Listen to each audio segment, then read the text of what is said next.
Hello and welcome to Chapter 8. Today we're going to be talking about onboarding, which is the process of employee socialization and orientation. In previous chapters we learned about the EHRD process and the steps to assess, design, implement, and evaluate EHRD programs. For the remainder of the semester we're going to talk about specific EHRD applications and programs. So the first topic of onboarding makes sense since this involves an organization's first contact with a person, with a new employee. So it includes the recruitment process and then encompasses all the stages of hiring and socializing an employee into an organization. And I'm sure as we talk about this, if you think back to when you started a new position and how you were brought into the organization and how you learned about things. You can kind of follow along and think about what did they do right and what did they do not so right or could have done better. So we talk about onboarding, we're talking about an encompassing process that starts when we recruit somebody. Okay, so it starts even before we hire somebody because people make impressions of the organization even before they come to interview or receive an offer to come work there. So we start back in the recruitment process. Includes orientation and socialization. So it's a complex, lengthy process. Explains to employees what's expected of them on the job, how do they need to behave on the job, how do they gain acceptance by peers, and that sort of thing.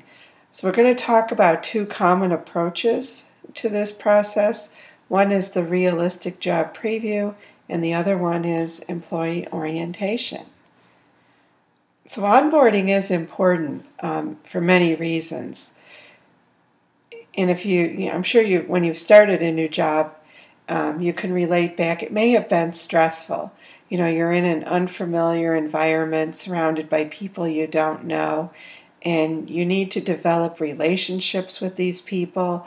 You need to learn new behaviors, facts, procedures, expectations, and values. And there can also be a lot of surprises in the environment. You didn't anticipate certain things. You may have greater responsibility than you thought. You may have underestimated the difficulty of adjusting to a new schedule. Some employees need to unlearn things that maybe helped them previously that won't help them now. So it's important because new employees' satisfaction, performance, and commitment to the organization are formed during this period. So it's important to gain commitment and also to recover costs. It takes a long time for an organization to recover the costs involved with recruiting and selection and placing employees. So we want to be able to recover that cost and increase the likelihood that these people will remain with the organization. So socialization is the process when someone who is considered an outsider becomes an insider.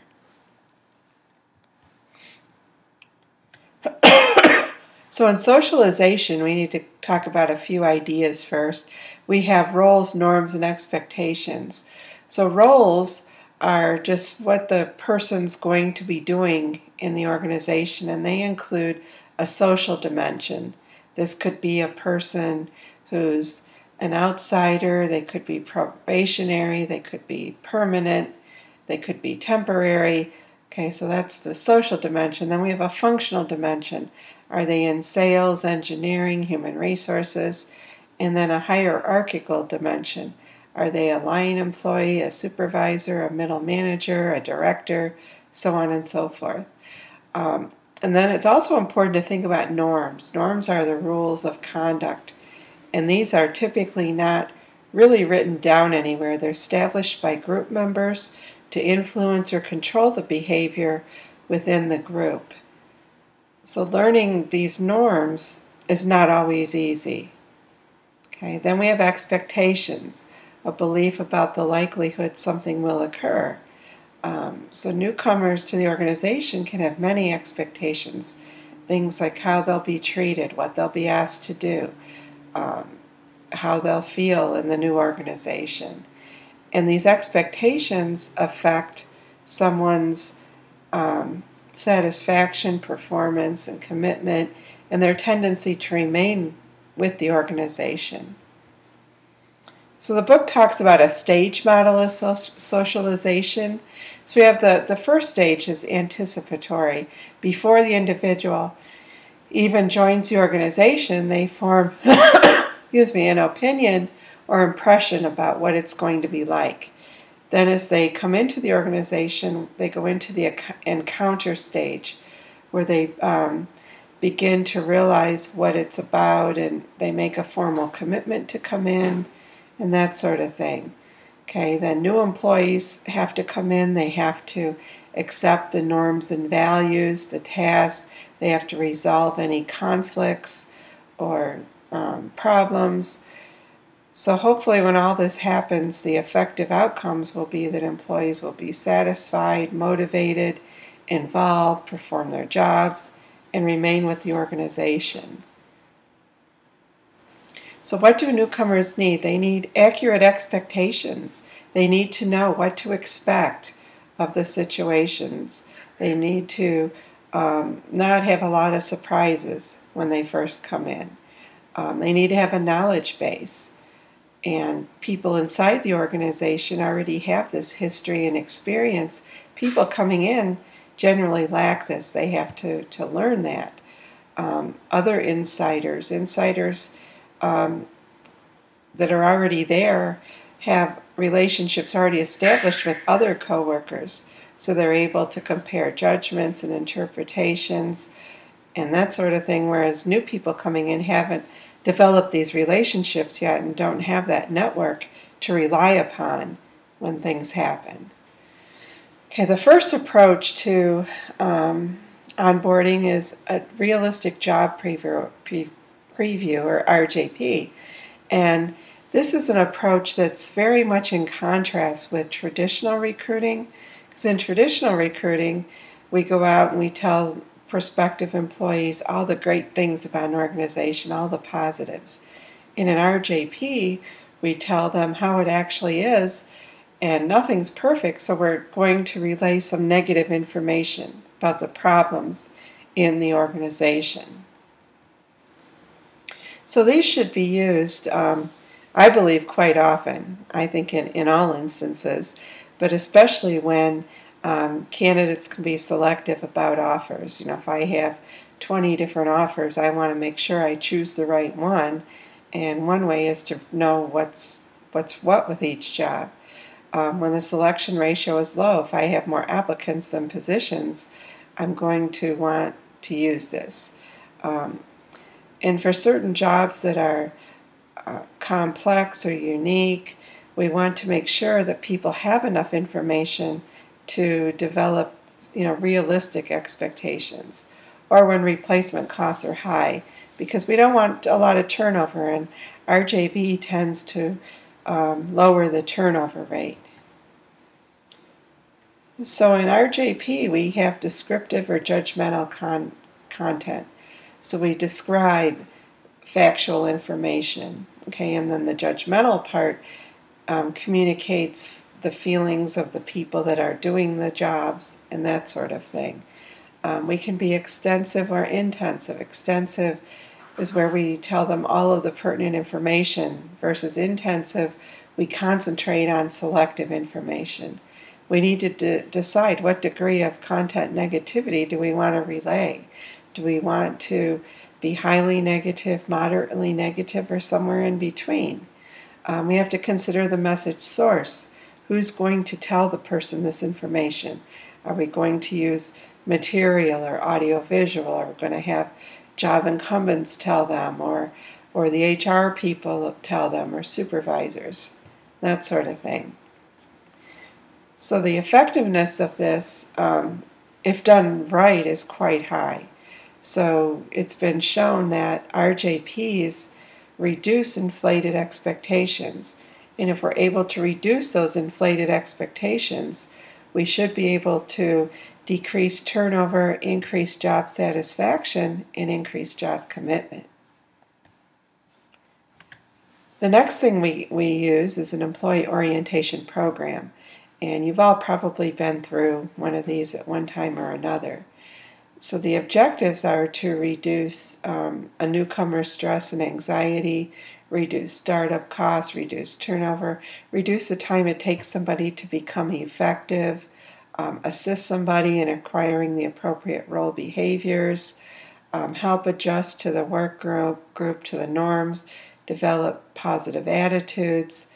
So it introduces employees to the job, the supervisors, coworkers, the organization, focuses on the stage, in the stage model we looked at, focuses on socialization.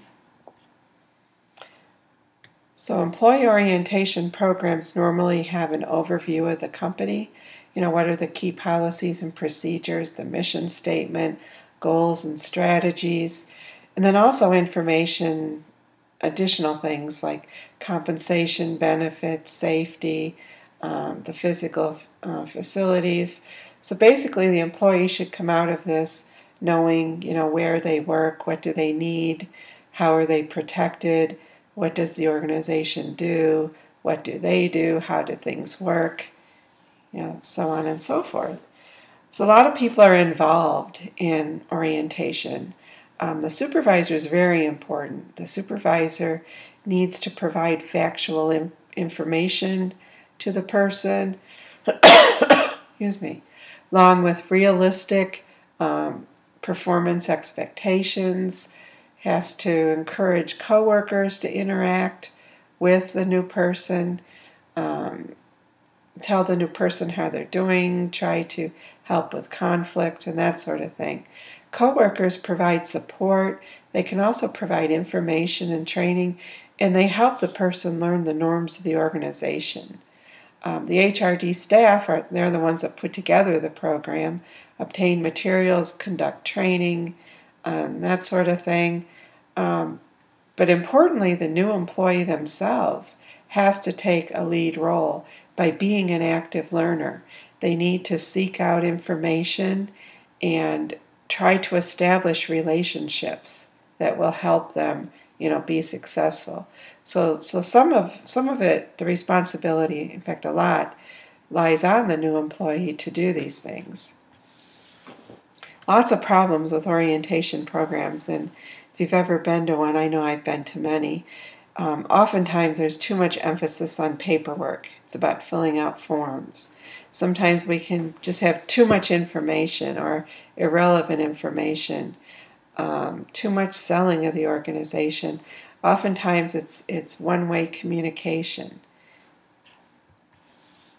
Okay, so if we're going to design a good program, we want to base it on a few principles. And the book talks about several things, but some I thought were important were that the program should take place over a period of days and weeks. It shouldn't just be a one-time shot where we're just, giving all this information and causing information overload. We should kind of spread this out because the employee, through time, will have additional questions and concerns. Okay, the content should include technical things about the job, should also include the social aspect, because that's very important toward the employee being satisfied with the job and decreasing turnover and things like that. Lots of other design elements that the book talked about, introducing new employees, allowing them sufficient time to kind of get things going before putting a lot of demands on them. And I thought one really good point the book made was keeping the program kind of relaxed, making it more about fun and celebration. We're glad to have this person here. We want to decrease anxiety, not increase it. Okay, and this will help them build a positive attitude about the company. Those are the high points for Chapter 8. I hope you've been kind of thinking about some onboarding experiences you've had that we can share, later on. And I hope you found some interesting points and some things to think about, especially next time, you go through onboarding. Thank you.